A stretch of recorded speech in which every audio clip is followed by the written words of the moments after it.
Welcome back to my channel Fein maths classes. So ഇന്നത്തെ ക്ലാസ്സിൽ നമ്മൾ പഠിക്കാൻ പോകുന്നത് തേർഡ് ചാപ്റ്റർ ട്രിഗ്നോമെട്രിക് ഫംഗ്ഷൻസിലെ എക്സസൈസ് 3.3 ക്വസ്റ്റ്യൻ നമ്പർ 9 ആണ് കേട്ടോ.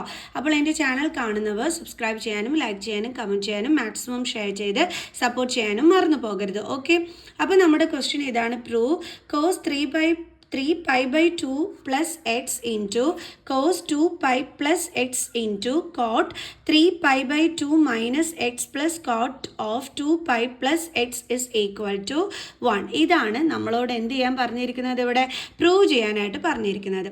അപ്പോൾ നമുക്കറിയാം നമ്മൾ പ്രൂവ് ചെയ്യുമ്പോൾ എങ്ങനെയാണ് സാധാരണ ചെയ്യുന്നത്, LHS ഈക്വൽ ടു RHS എന്നുള്ള ലെവലാണ് നമ്മൾ ചെയ്യുന്നത്. സോ അപ്പോൾ നമുക്ക് സ്റ്റാർട്ട് ചെയ്യാം.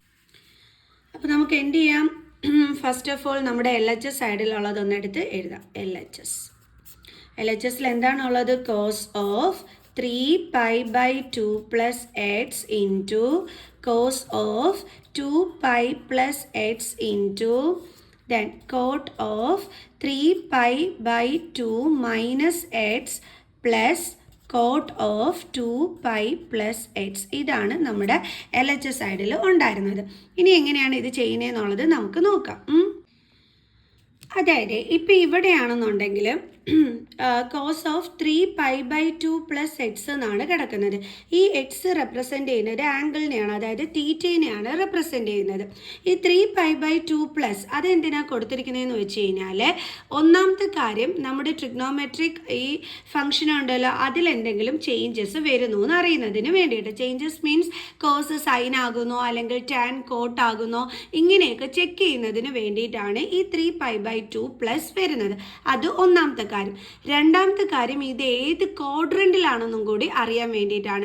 കാരണം ഇത് ഏത് ക്വാഡ്രന്റിലാണെന്ന് അറിഞ്ഞു കഴിഞ്ഞാൽ നമുക്കിതിൻ്റെ സൈൻ അറിയാൻ പറ്റും, അതായത് നെഗറ്റീവ് സൈൻ ആണോ പോസിറ്റീവ് സൈൻ ആണോ എന്നുള്ളത് അറിയാൻ പറ്റും. അപ്പോൾ ഈ രണ്ട് കാര്യത്തിന് വേണ്ടിയിട്ടാണ് ഈ 3 pi by 2 പ്ലസ് അല്ലെങ്കിൽ ഇവിടെ 2 pi പ്ലസ് എന്നൊക്കെ ഉള്ളത് കൊടുത്തിരിക്കുന്നത്. ഓക്കെ, മനസ്സിലായോ എൻ്റെ മക്കൾസിന്? അപ്പോൾ എക്സ് എന്ന് പറഞ്ഞാൽ അത് നമ്മുടെ ആംഗിൾ ആണ്. 3 pi by 2 പ്ലസ് എന്ന് കാണിച്ചു കഴിഞ്ഞാൽ അവിടെ നമ്മൾ മനസ്സിലാക്കേണ്ടുള്ളത്, നമുക്ക് ഇവിടെ എന്തെങ്കിലും ചേഞ്ചസ് ട്രിഗ്നോമെട്രിക് ഫംഗ്ഷൻസിൽ എന്തെങ്കിലും ചേഞ്ചസ് ഉണ്ടാവുന്നുണ്ടോ, അതേപോലെ ഇതിന് എന്ത് സൈൻ കൊടുക്കണം, മൈനസ് ആണോ പ്ലസ് സൈൻ ആണോ കൊടുക്കേണ്ടുള്ളത്, ഇതൊക്കെ തിരിച്ചറിയുന്നതിന് വേണ്ടിയിട്ടാണ് ഈ സംഭവം കിടക്കുന്നത്. ഓക്കെ, ഇത് റേഡിയനിലാണ് കിടക്കുന്നത്. അവിടെ നിങ്ങൾ പഠിച്ചു വെച്ച മിസ് കഴിഞ്ഞ ക്ലാസ്സിലും പറഞ്ഞിരുന്നു, കോളം വരച്ച് നിങ്ങൾ അറിഞ്ഞു വെച്ചേക്കേണ്ടുള്ള ഒരു കാര്യം എന്താണെന്ന് വെച്ചാൽ 2 pi plus or minus theta, അതേപോലെ pi plus or minus theta വന്നു കഴിഞ്ഞാൽ നമ്മുടെ ട്രിഗ്നോമെട്രിക് ഫംഗ്ഷൻസിൽ ഒരു മാറ്റങ്ങളും ഉണ്ടാകില്ല. അതായത് കോസ് ആണെങ്കിൽ കോസ് ആയിരിക്കും, ടാൻ ആണെങ്കിൽ ടാൻ തന്നെ ആയിരിക്കും, കോട്ട് ആണെങ്കിൽ കോട്ട് തന്നെ ആയിരിക്കും, ഒരു മാറ്റങ്ങളും അവിടെ ഉണ്ടാകില്ല. ഓക്കെ, അതേസമയം 3 pi by 2 plus or minus theta, pi by 2 plus or minus theta വരികയാണെന്നുണ്ടെങ്കിൽ അവിടെ എന്തുണ്ടാകും, ചേഞ്ചസ് ഉണ്ടാകും.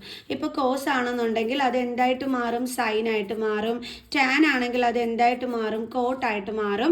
ഇങ്ങനെയുള്ള ചേഞ്ചസ് ഉണ്ടാകും. ഇനി ഇത് നിങ്ങൾക്ക് ഓർത്ത് വയ്ക്കാൻ പാടാണെങ്കിൽ നമുക്കിത് ഇത് വെച്ചിട്ടും പറഞ്ഞുതരാം, അതായത് എക്സ് ആക്സിസും വൈ ആക്സിസും വെച്ചിട്ടും. ഇത് നമ്മുടെ എക്സ് ആക്സിസ്, ഇത് നമ്മുടെ വൈ ആക്സിസ്. ഓക്കെ, അപ്പോൾ ഇവിടെ നമുക്കറിയാം വൈ ആക്സിസിൽ വരുന്നത് പൈ ബൈ 2ഉം അതേപോലെ 3 pi by 2 ആണെന്ന്. അപ്പോൾ ഈ വൈ ആക്സിസിലാണെന്നുണ്ടെങ്കിൽ ഓർത്ത് വയ്ക്കുക എന്തുണ്ടാകും, ചേഞ്ചസ് ഉണ്ടാകും. നമുക്കറിയാം എക്സ് ആക്സിസിൽ വരുന്നത് പൈയും അതേപോലെ തന്നെ 2 പൈയും ആണെന്ന്. അപ്പോൾ എക്സ് ആക്സിസിലാണെങ്കിൽ എന്തുണ്ടാകില്ല, മാറ്റങ്ങളൊന്നും തന്നെ ഉണ്ടാകില്ല. ആ രീതിയിൽ ഓർത്തു വയ്ക്കാം, ഈ രീതിയിൽ നിങ്ങൾക്ക് ഓർത്തു വയ്ക്കാവുന്നതാണ് കേട്ടോ. ഓക്കെ, അപ്പോൾ ഇപ്പം നമുക്ക് മനസ്സിലായി ഇവിടെ 3 pi by 2 ആണ് വന്നിരിക്കുന്നത്. അപ്പോൾ ഇവിടെ കോസിനകത്ത് മാറ്റം ഉണ്ടാകുമോ, മാറ്റം ഉണ്ടാവും എന്നാണ് പറഞ്ഞിരിക്കുന്നത്. അപ്പോൾ അത് എന്തായിട്ട് മാറും, കോസ് സൈനായിട്ട് മാറുമെന്ന് മിസ് പറഞ്ഞു തന്നു. ഓക്കെ, ഇനി അടുത്തത് നമുക്ക് എന്ത് സൈനാണ് കൊടുക്കേണ്ടുള്ളതെന്ന് നോക്കാം. അപ്പോൾ 3 pi by 2 പ്ലസ് എക്സ് ആണ്. 3 pi by 2 എന്ന് പറയുന്നത് ഇതാണ്. അപ്പോൾ 3 pi by 2 പ്ലസ് എന്ന് പറഞ്ഞു കഴിഞ്ഞാൽ അതിൻ്റെ മീനിങ് എന്താണ്, ഇതിൽ നിന്നും കൂടുതൽ എന്നാണ്. അതായത് ഏത് ക്വാഡ്രന്റിൽ വരും, 4th ക്വാഡ്രന്റിലാണ് വരുന്നത്. ഈ 4th ക്വാഡ്രന്റിൽ നമ്മുടെ ട്രിഗ്നോമെട്രിക് ഫംഗ്ഷൻസിൽ എന്താ പറയണേ, ഇപ്പം ഈ ഒരു കോസ് പോസിറ്റീവ് ആണോ നെഗറ്റീവ് ആണോ എന്ന് എങ്ങനെയാണ് നമ്മൾ കണ്ടുപിടിക്കുക, അതിനല്ലേ നമ്മൾ ട്രിക്ക് പഠിച്ചു വെച്ചിരിക്കുന്നത്. എന്ത് ട്രിക്കാണ് നമ്മൾ പഠിച്ചു വെച്ചിരുന്നത്, ആഫ്റ്റർ സ്കൂൾ ടു കോളേജ്. ഇതാണ് നമ്മൾ പഠിച്ചു വെച്ചിരുന്നത് അല്ലേ. എന്നിട്ട് നമ്മളിത് ഈ ഫേസ്റ്റ് ലെറ്റർ ആണ് നോക്കേണ്ടുള്ളത്, സി അല്ലേ. സി കൊണ്ട് സ്റ്റാർട്ട് ചെയ്യുന്ന നമ്മുടെ ട്രിഗ്നോമെട്രിക് ഫംഗ്ഷൻ ഏതാണ്? കോസ്. കോസിൻ്റെ ബെസ്റ്റ് ഫ്രണ്ട് ആരാണ് എൻ്റെ മക്കൾസേ? സീക്ക്. അപ്പോൾ ഈ കോസും സീക്കും മാത്രമായിരിക്കും ഫോർത്ത് ക്വാഡ്രൻറ്റിൽ എന്ത് വരുന്നത്? പോസിറ്റീവ് സൈനിൽ വരുന്നത്. മനസ്സിലായോ? നമ്മുടെ ട്രിക്ക് കൊള്ളാവോ? ഇപ്പോൾ ഇതിൽ ഫസ്റ്റ് ക്വാഡ്രൻ്റ് ആണ് ഇത്. ഈ ഫസ്റ്റ് ക്വാഡ്രൻറ്റിൽ ആരൊക്കെയാണ് പോസിറ്റീവിൽ വരുന്നതെന്ന് ചോദിച്ചു കഴിഞ്ഞാൽ ഇവിടെ എ ആണ് first letter. A means all positive. അതായത് എല്ലാ ട്രിഗ്നോമെട്രിക് ഫങ്ഷൻസ് എന്തായിരിക്കും? പോസിറ്റീവിലായിരിക്കും. ഇവിടെ സ്കൂളിൽ എസ് ആണ്, അതിൻ്റെ അർത്ഥം സൈനും സൈനിൻ്റെ ബെസ്റ്റ് ഫ്രണ്ട് ആരാണ്? കൊസീക്ക്. ഇവർ രണ്ടുപേരും മാത്രമാണ് പോസിറ്റീവിൽ വരുന്നത്, ബാക്കി എല്ലാവരും നെഗറ്റീവ് സൈനിലായിരിക്കും. 2 മീൻസ് ഫസ്റ്റ് ലെറ്റർ ടി ആണ്, അപ്പോൾ എന്ത് വരും? ടാൻ ആണ്. ടാനും ബെസ്റ്റ് ഫ്രണ്ടും. ടാനും കോട്ടും മാത്രമാണ് പോസിറ്റീവ്, ബാക്കി എല്ലാവരും എന്തിലായിരിക്കും കാണപ്പെടുന്നത്? നെഗറ്റീവ് സൈനിലായിരിക്കും. ക്ലിയർ? സോ അപ്പോൾ നമുക്ക് മനസ്സിലായി നമ്മുടെ കോസ് വന്നിരിക്കുന്നത് ഫോർത്ത് ക്വാഡ്രൻറ്റിലാണ്. അപ്പോൾ സൈൻ എന്താണ് വരുന്നത്? പോസിറ്റീവ്. പിന്നെ നമുക്കൊരു കാര്യം കൂടി മനസ്സിലായി, 3π/2 പ്ലസ് ആണ്. അപ്പോൾ കോസ് എന്തായിട്ട് മാറുമെന്ന് മനസ്സിലായി? സൈനിലോട്ട് മാറും എന്നുള്ളതും മനസ്സിലായി. അപ്പോൾ പോസിറ്റീവ് സൈൻ ആണ്. പോസിറ്റീവ് സൈൻ ആയതുകൊണ്ട് സൈഡിൽ ഇടേണ്ടുള്ള കാര്യമില്ല. ആംഗിൾ എന്താണ്? എക്സ് ഇൻറ്റു അടുത്തത് കോസ് 2π + x. 2π പ്ലസ് എന്ന് പറയുമ്പം ഏതാണ് സൈൻ എന്നുള്ളത് ആദ്യമേ നോക്കാം. 2π എന്ന് പറയുമ്പോൾ ദേ ഇവിടെയാണ്. 2π പ്ലസ് എന്ന് പറയുമ്പം ഇങ്ങോട്ട് വരും, മുകളിലോട്ട് വരും അല്ലേ. അതായത് ഫസ്റ്റ് ക്വാഡ്രൻറ്റിൽ വരും. ഫസ്റ്റ് ക്വാഡ്രൻറ്റിൽ എല്ലാവരും എന്താണ്? പോസിറ്റീവ് സൈനിലാണ്. അപ്പോൾ നമുക്ക് മനസ്സിലായി ഇവിടെ കൊടുക്കേണ്ടുള്ള സൈൻ പോസിറ്റീവിലാണെന്ന്. ഇനി കോസ് ചേഞ്ച് ചെയ്യുമോ ഇല്ലയോ എന്നുള്ളത് നോക്കാം. 2π പ്ലസ് ആണ്. 2π പ്ലസ് മീൻസ് എക്സ് ആക്സിസിൽ. എക്സ് ആക്സിസിൽ എന്തെങ്കിലും ചേഞ്ചസ് വരുമോ? ട്രിഗ്നോമെട്രിക് ഫംഗ്ഷൻസിൽ ഒരു ചേഞ്ചസും വരില്ല. നമ്മൾ ആദ്യമേ തന്നെ അത് പഠിച്ചു വെച്ചിട്ടുണ്ട് അല്ലേ. അപ്പോൾ നമുക്ക് കോസ് എന്ത് തന്നെ എഴുതാം? കോസ് തന്നെ എഴുതാം. ആംഗിൾ എന്താണ്? എക്സ്. കണ്ടോ? Sine x into cos x. നമ്മൾ നമ്മുടെ ബ്രാക്കറ്റ് കൊടുക്കാം. ഇവിടെ എന്താ കിടക്കുന്ന? Cot 3π/2 - x. അപ്പോൾ 3π/2 മൈനസ് ആണ്. ആദ്യം നമ്മൾ എപ്പോഴും സൈൻ ആണ് ശ്രദ്ധിക്കേണ്ടുള്ളത്. അപ്പോൾ 3π/2 മൈനസ് എന്ന് പറയുമ്പം ഇതാണ് 3π/2. അപ്പം മൈനസ് ആകുമ്പോൾ ഇതിൽ നിന്ന് കുറവ്. ഇതിൽ നിന്ന് കുറവെന്ന് പറയുമ്പോൾ ഏത് ക്വാഡ്രൻറ്റിൽ വരും? തേർഡ് ക്വാഡ്രൻറ്റിൽ അല്ലേ. ഇതാണ് നമ്മുടെ തേർഡ് ക്വാഡ്രൻറ്റ്. തേർഡ് ക്വാഡ്രൻറ്റിൽ ടാനും കോട്ടും എന്താണ്? പോസിറ്റീവ് സൈനിലാണ്. അപ്പോൾ ഇവിടെ കോട്ടാണ് തന്നിരിക്കുന്നത്, അപ്പോൾ എന്താണ്? പോസിറ്റീവ് സൈൻ തന്നെയാണ് വരുന്നത്. ഓക്കെ. ഇനി 3π/2 മൈനസ് ആണ്. അപ്പോൾ കോട്ടിന് എന്തെങ്കിലും ചേഞ്ച് ഉണ്ടോ ഇല്ലയോ എന്നുള്ളത് നോക്കാം. 3π/2 എന്ന് പറയുമ്പോൾ ഏത് ആക്സിസിലാണ് വരുന്നത്? വൈ ആക്സിസിൽ. വൈ ആക്സിസിൽ നമ്മൾ എന്താ പഠിച്ചിട്ടുള്ളത്? ചേഞ്ചസ് ഉണ്ടാകും എന്നാണ് അല്ലേ. കണ്ടില്ലേ? 3π/2 പ്ലസ് ഓർ മൈനസ് തീറ്റ വന്നാൽ എന്താ ഉണ്ടാകുന്നത്? മാറ്റം. അതായത് കോട്ട് എന്തായിട്ട് മാറും? ടാൻ ആയിട്ട് മാറും. സോ അപ്പോൾ നമുക്ക് കോട്ടിനെ മാറ്റിയിട്ട് എന്ത് കൊടുക്കാം? ടാൻ. സൈൻ നമുക്കറിയാം പോസിറ്റീവ് ആണെന്ന്. ഇനി നമ്മുടെ ആംഗിൾ ഏതാണ്? എക്സ്. പിന്നെ ഈ 3π/2 മൈനസ് ഒന്നും എടുത്ത് എഴുതേണ്ടുള്ള കാര്യമില്ല കേട്ടോ. ഓക്കെ. ഇനി അടുത്തത് പ്ലസ്. അടുത്ത എന്താ ഇവിടെ കൊടുത്തിരിക്കുന്നത്? Cot of 2π + x. ആദ്യം നമ്മൾ സൈൻ ആണ് ശ്രദ്ധിക്കേണ്ടുള്ളത്. അപ്പോൾ 2π പ്ലസ് ആണ്. 2π പ്ലസ് മീൻസ് ഇതാണ് 2π. അപ്പം ഇതാണ് നമ്മുടെ 2π. ഓക്കെ. അപ്പോൾ 2π പ്ലസ് എന്ന് പറയുമ്പോൾ എവിടെ വരും? ഫസ്റ്റ് ക്വാഡ്രൻറ്റിൽ. അവിടെ എല്ലാവരും എന്താണ്? പോസിറ്റീവ് സൈനിലാണ്. അപ്പോൾ സൈൻ നമുക്ക് മനസ്സിലായി പ്ലസ് സൈൻ ആണെന്ന്. ഇനി 2π പ്ലസ് ആണ് കൊടുത്തിരിക്കുന്നത്. അപ്പോൾ കോട്ട് മാറോ ഇല്ലയോ എന്നുള്ളത് നോക്കാം.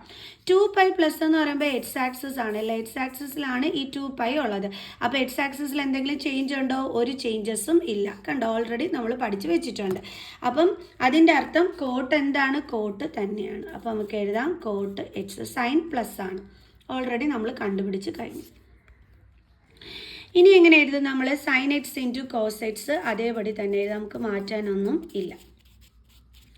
ഇനി നമുക്ക് ഈ ടാൻ എക്സിനെ നമ്മൾ പഠിച്ചിട്ടില്ലേ? ടാൻ എന്ന് പറയുന്നത് അതായത് tan theta is equal to sine theta by cos theta എന്ന് നമ്മൾ പഠിച്ചിട്ടുണ്ട് അല്ലേ. സോ അപ്പോൾ നമുക്ക് ഈ ടാനിനെ ചേഞ്ച് ചെയ്ത് സൈൻ ബൈ കോസ് എന്നാക്കാമല്ലോ. സോ സൈൻ ഇവിടെ തീറ്റയ്ക്ക് പകരം എക്സ് ആണ്, അപ്പോൾ നമുക്കും എക്സ് ഇട്ട് കൊടുക്കാം. പ്ലസ് അതേപോലെ കോട്ട് എക്സ്, അത് നമ്മൾ പഠിച്ചിട്ടുണ്ടല്ലോ. കോട്ട് തീറ്റ എന്ന് പറയുന്നത് cos theta by sine theta ആണ്. സോ അപ്പോൾ നമുക്ക് അതും ഇവിടെ എടുത്ത് എഴുതാം. Cos x by sine x. കണ്ടില്ലേ? ഇനി അടുത്തത് വീണ്ടും sine x into cos x into. ഇനി ഇവിടെ നിങ്ങൾ നോക്കിക്കഴിഞ്ഞ് കഴിഞ്ഞാൽ ഡിഫറെൻറ്റ് ഡിനോമിനേറ്റർ ആണ്. അപ്പോൾ ന്യൂമറേറ്റർ തമ്മിൽ ആഡ് ചെയ്യാൻ പറ്റുമോ? ഇല്ല. അപ്പോൾ പിന്നെ നമ്മൾ എന്താ ചെയ്യുക? LCM എടുക്കാം. LCM അല്ലെങ്കിൽ വേറൊരു പരിപാടിയുണ്ട് ക്രോസ് മൾട്ടിപ്ലിക്കേഷൻ. അതായത് sine x into sine x എന്ത് കിട്ടും? Sine square x plus cos x into cos x എന്ത് കിട്ടും? കോസ് സ്ക്വയർ എക്സ് ബൈ ഇത് രണ്ടും കൂടി തമ്മിൽ മൾട്ടിപ്ലൈ ചെയ്യണം. അതായത് cos x into sine x. കണ്ടില്ലേ? ഇങ്ങനെ നമുക്ക് ചെയ്യാം. ഇനി LCM എടുക്കാൻ അറിയാവൂ എന്നുള്ള മക്കൾസിനും മിസ് കാണിച്ചു തരാം എങ്ങനെയാണ് LCM എടുത്ത് ചെയ്യുന്നതെന്നുള്ളത്. അതായത് ഇവിടെ LCM എന്ന് പറയുമ്പോൾ എന്ത് വരും? Cos x into sine x എന്ന് വരും. അപ്പോൾ നമുക്കറിയാം ഇവിടെ കോസ് എക്സ് മാത്രമേ ഉള്ളൂ, ആരാ ഇല്ലാത്തത്? Sine x. അപ്പോൾ ഇതിന് നമ്മൾ എന്തുകൊണ്ട് മൾട്ടിപ്ലൈ ചെയ്യും? Sine x. അതേപോലെ ന്യൂമറേറ്ററിനെയും സൈൻ എക്സ് കൊണ്ട് മൾട്ടിപ്ലൈ ചെയ്യും. ഇവിടെ സൈൻ എക്സേ ഉള്ളൂ, ആരാ ഇല്ലാത്തത്? Cos x. അപ്പോൾ നമ്മൾ എന്ത് ചെയ്യും? ഇതിനെ കോസ് എക്സ് കൊണ്ട് മൾട്ടിപ്ലൈ ചെയ്യും. ന്യൂമറേറ്ററിനെയും കോസ് എക്സ് കൊണ്ട് മൾട്ടിപ്ലൈ ചെയ്യും. അപ്പോൾ sine x into sine x എന്ത് കിട്ടും? Sine square x plus cos x into cos x എന്ത് കിട്ടും? Cos square x divided by രണ്ടിടത്തും ഇപ്പോൾ എന്താണ് denominator? Cos x into sine x. അപ്പം LCM കണ്ട് ചെയ്യുന്ന മക്കൾസ് ഇങ്ങനെ ചെയ്തോ, ഇങ്ങനെ ചെയ്യുന്നവർ ഇങ്ങനെ ചെയ്തോ, എങ്ങനെയായാലും നിങ്ങൾ ചെയ്തോ, ഞാൻ പഠിപ്പിച്ച് തന്നിട്ടുണ്ട്. ഓക്കെ, അപ്പോൾ ഇനി നമുക്കിതിൻ്റെ ബാലൻസ് സ്റ്റെപ്പ് ചെയ്യാം. അപ്പോൾ sine x into cos x into sine square x plus cos square x 10th സ്റ്റാൻഡേർഡിൽ നമ്മൾ ട്രിഗ്നോമെട്രിക് ഐഡൻറ്റിറ്റിയിൽ പഠിച്ചിട്ടുണ്ടായിരുന്നു. Sine square theta plus cos square theta is equal to 1 എന്ന്. ഇപ്പോൾ ഇവിടെ തീറ്റയ്ക്ക് പകരം എക്സ് കൊടുത്തു എന്നുള്ളതേ ഉള്ളൂ. അപ്പോഴും നമുക്ക് എന്ത് തന്നെ പറയാം? Sine square x plus cos square x is equal to 1. So അപ്പോൾ ഇതിനെ ചേഞ്ച് ചെയ്ത് നമുക്ക് അവിടെ എന്ത് എഴുതാം? 1 by cos x into sine x. Okay, നമുക്കിനി ഈ ബ്രാക്കറ്റ് അങ്ങ് മാറ്റാം. നമുക്ക് അതിന് പകരം ഇൻറ്റു സൈൻ ഇട്ട് കൊടുക്കാം. ഓക്കെ, അപ്പോൾ നമുക്ക് എങ്ങനെ എഴുതാം? Sine x into cos x into 1 by cos x into sine x. Okay, അപ്പോൾ ഇവിടെ നമുക്ക് എന്ത് ചെയ്യാൻ പറ്റും? ഈ കോസ് എക്സ് ഇൻറ്റു സൈൻ എക്സും സൈൻ എക്സ് ഇൻറ്റു കോസ് എക്സും തമ്മിൽ കട്ട് ചെയ്തൂടെ? രണ്ടും ഒന്നും തന്നെയല്ലേ? അപ്പോൾ ബാലൻസ് എന്താ ഉള്ളത്? 1 അല്ലേ എന്തുള്ളത്? നമ്മുടെ RHS സൈഡിലുള്ളത്. അപ്പോൾ ഇസ് ഈക്വൽ ടു RHS. അപ്പോൾ നമുക്കിവിടെ therefore LHS equal to RHS എന്ന് കിട്ടി. അതുകൊണ്ട് നമുക്ക് എന്തെന്ന് പറയാം? Hence proved. ഈസി അല്ലായിരുന്നോ ചെയ്യാനായിട്ട്? പാടൊന്നുമില്ലായിരുന്നല്ലോ. എളുപ്പ ക്വസ്റ്റ്യൻസ് ആണ്, വലിയ പാടൊന്നുമില്ല. ഈ ഒരു കാര്യങ്ങളൊക്കെ നിങ്ങൾ അറിഞ്ഞിരുന്നു കഴിഞ്ഞാൽ സുഖമായിട്ട് നിങ്ങൾക്ക് ചെയ്യാൻ പറ്റുന്നതേ ഉള്ളൂ. കണ്ടില്ലേ? ഓക്കെ അല്ലേ? അപ്പോൾ ഇതൊക്കെ എടുത്ത് വെച്ചിട്ട് എൻ്റെ മക്കൾസ് ഒരു പേപ്പറിനകത്ത് ഇമ്പോർട്ടൻ്റ് എന്നൊക്കെ പറഞ്ഞിട്ട് എഴുതി വെച്ച് കഴിഞ്ഞാൽ എക്സാം ടൈമിൽ നിങ്ങൾക്ക് എളുപ്പത്തിൽ എടുത്ത് വെച്ചിട്ട് നോക്കാൻ പറ്റും. ഓക്കെ, അപ്പോൾ ഇനി നമുക്ക് അടുത്ത ക്വസ്റ്റ്യനുമായിട്ട് കാണുന്നത് വരെ ബൈ.